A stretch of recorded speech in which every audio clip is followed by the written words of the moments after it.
예전엔 정말 잘 나갔어요. 돈도 잘 돌고 사람도 자주 오갔고 집안엔 항상 웃음이 떠나지 않았습니다. 누가 봐도 운이 좋은 집이었죠. 하지만 어느 순간부터 이상하게 꼬이기 시작했습니다. 잘 나가던 사업이 갑자기 흔들리고 믿었던 거래처가 연락을 끊고 이유 없이 지출이 폭증하고 가족끼리 사소한 일로 얼굴을 붉히는 날이 잦아졌습니다. 이유가 뭘까요? 사람 탓일까요? 운이 나빠서일까요? 그 집의 주인은 처음엔 그렇게 생각했습니다. 그런데 시간이 지날수록 알 수 없는 기운의 흐름 자체가 무너지고 있다는 느낌이 들었다고 합니다. 그때 한 지인이 말했습니다. 혹시 너희 집 기운이 막힌 건 아닐까? 그 말을 듣고 풍수를 공부하던 이가 집을 둘러본 순간 딱 한 가지가 눈에 들어왔습니다. 복이 들어오는 문을 스스로 막아버리고 있었던 것. 풍수에서는 이렇게 말합니다. 복이 떠나는 집에는 반드시 징조가 있다. 그 징조는 눈에 잘 띄지 않지만 그 물줄기 하나가 인생 전체의 흐름을 바꾸기 시작한다. 그리고 그 흐름을 되돌릴 방법은 항상 작은 공간 정리, 말 한마디, 작은 실천에서 시작된다고 전해집니다. 오늘 영상에서는 실제로 복 터졌던 집이 한순간에 무너진 이유, 풍수적으로 절대 해서는 안 되는 단 하나의 실수, 그리고 복을 다시 불러들이는 기운 회복 실천법까지 모두 차근차근 알려드리겠습니다. 이 영상이 당신의 집, 당신의 운에도 멈춰 있던 복의 물기를 다시 트는 열쇠가 되기를 바랍니다.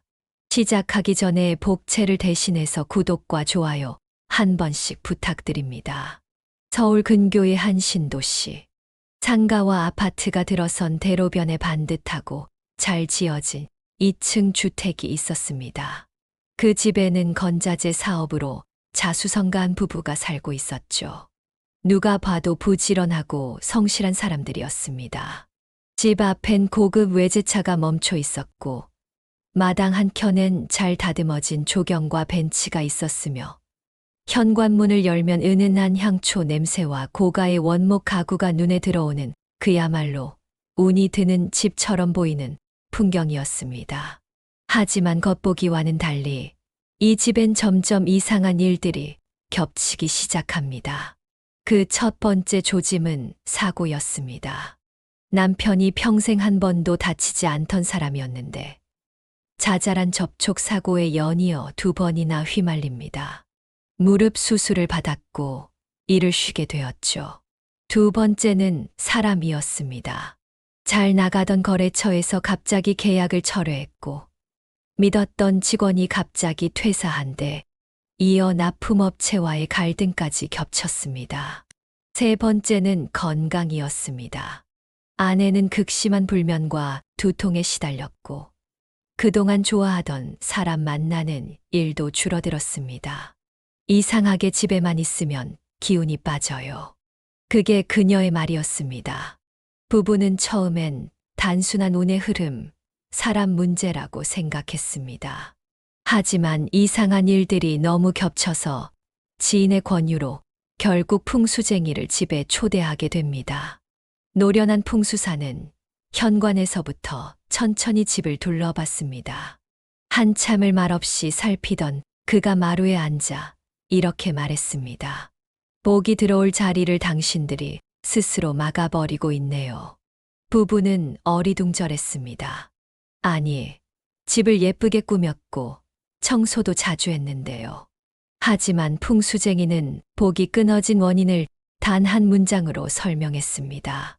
기운은 흐르는 물줄기와 같습니다.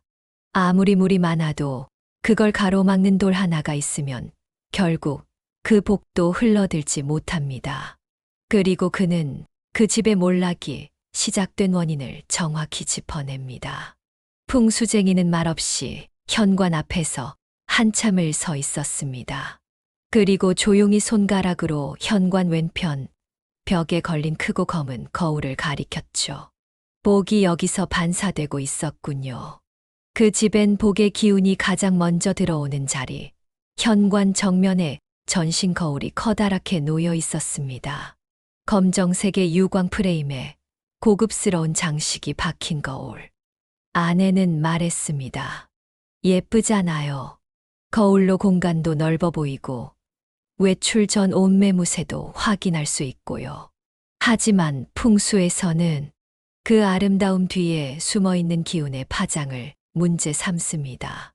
첫 번째, 현관을 마주한 거울은 복을 밀어낸다. 현관은 모든 복과 기운이 처음 들어오는 문입니다. 그런데 거울이 그 앞을 마주하고 있으면 복이 들어오려다 다시 튕겨 나갑니다.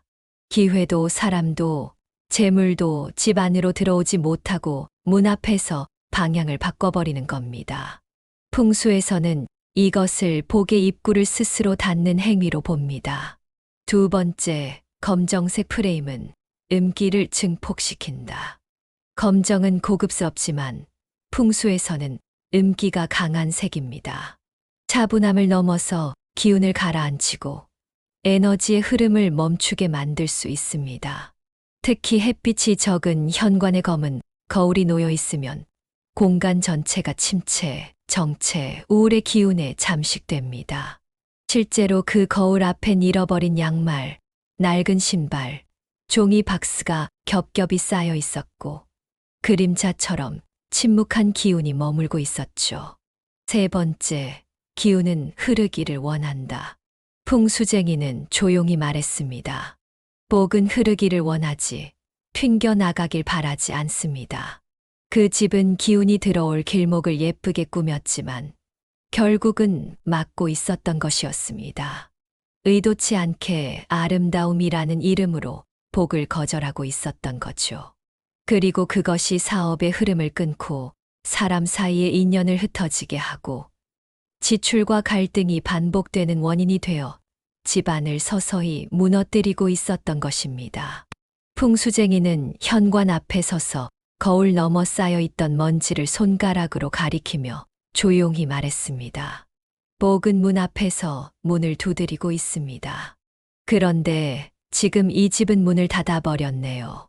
그리고 이어진 조언은 아주 단순했습니다. 거울을 치우세요. 현관을 마주하던 전신 거울을 옮기고 빛이 드는 방향으로 방향을 바꾸었습니다. 문 앞을 정갈하게 비우세요. 발 디딜 틈 없던 신발과 박스, 아무렇게나 벗어둔 슬리퍼를 모두 치우고 복이 들어올 수 있는 길을 만들었습니다. 초록 화분 하나만 두세요. 풍수에서는 초록색은 생명의 기운, 즉 멈춘 기운을 다시 흐르게 만드는 촉매로 여깁니다. 부부는 작은 산세베리아 화분 하나를 현관 왼쪽에 조용히 놓았습니다. 햇빛이 드는 방향으로요. 변화는 그 다음 날부터 시작되었습니다. 아내는 오랜만에 집이 편안하게 느껴졌다고 말했고, 남편은 괜히 기분이 상쾌하다고 말하며 그날따라 오래된 고객에게 전화를 걸고 싶었다고 합니다. 그리고 이상하게도 막혀있던 송금건이 순차적으로 처리되기 시작했고, 몇 달간 연락 없던 거래처에서 다시 한번 함께하자는 연락이 먼저 들어왔습니다. 아무것도 바꾸지 않았다고요? 아닙니다. 그들은 바꿨습니다. 기운이 들어올 수 있는 문 하나를. 풍수쟁이는 그 집을 떠나며 이렇게 말했습니다. 기운은 바람 같아서 눈에 보이진 않지만 준비된 곳에만 머무릅니다. 그 준비는 거창한 게 아닙니다. 단지 복이 쉴 수 있는 자리를 내어주는 것이죠. 이 작은 실천은 그 후에도 부부의 일상에 놀라운 변화를 가져왔습니다. 잠이 깊어졌고 싸움이 줄었고 작은 감사가 늘어났습니다. 그들은 말했습니다. 그냥 한 번 치운 건데 인생이 다시 숨을 쉬기 시작한 것 같아요. 잘 되던 집이 어느 날 갑자기 무너지진 않습니다. 항상 기운의 막힘이 먼저 시작됩니다. 여러분의 소망을 댓글로 남겨주세요. 좋은 기운이 흐를 수 있도록 정성껏 기도하겠습니다. 풍수는 작은 변화만으로도 삶을 더 풍요롭고 행복하게 만들 수 있는 지혜입니다. 구독과 알림 설정을 해두시면 대운을 끌어당기는 풍수 비법을 놓치지 않고 받아보실 수 있어요. 오늘도 좋은 기운 가득한 하루 보내시고 행운과 번영이 여러분과 함께하기를 바랍니다. 지금까지 운을 부르는 공간이었습니다.